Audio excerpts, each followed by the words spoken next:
Report ఇంకా బహిరంగత కాలేదు.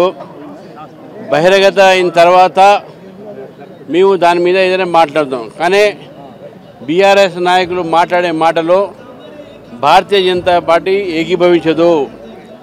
BRS party ప్రభుత్వంలో ఉన్నప్పుడు కాళేశ్వరంలో అవినీతి జరిగిందని చెప్పి కాళేశ్వరం ఒక డ్యాము నాణ్యతంగా కట్టలేదని చెప్పేసి దాంట్లో అనేకమైన కోణాల మీద దర్యాప్తు చేయాలి, సిబిఐ దర్యాప్తు చేయాలని బీజేపీ అడిగింది.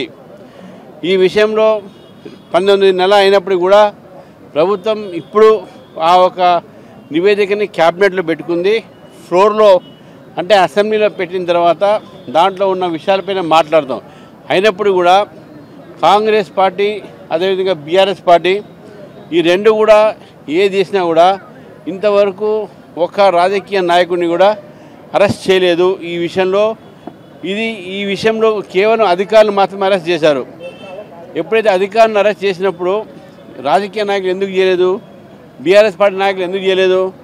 ఇది బీఆర్ఎస్ పార్టీ నాయకులకు కాంగ్రెస్ పార్టీ నాయకులకు ఉన్నటువంటి అక్రమ సంబంధం, ఏ సంబంధం మీరు తెలుసుకోవాలి. అంతా కూడా బూటకము.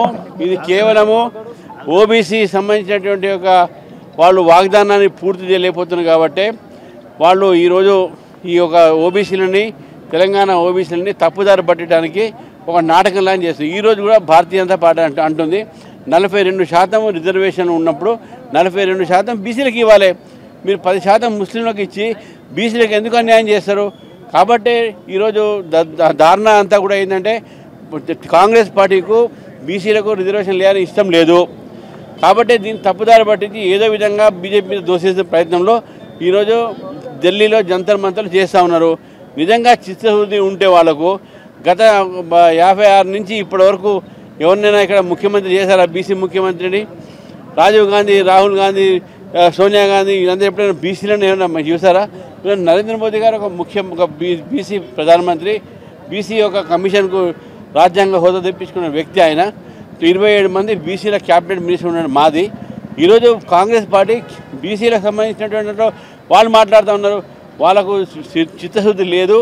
బీసీల తప్పుదారి పట్టించడానికే ఈ యొక్క తప్పుడు ఒక డ్రామాలు వేస్తూ ఉన్నారు. ఇది బూటకము, నాటకము.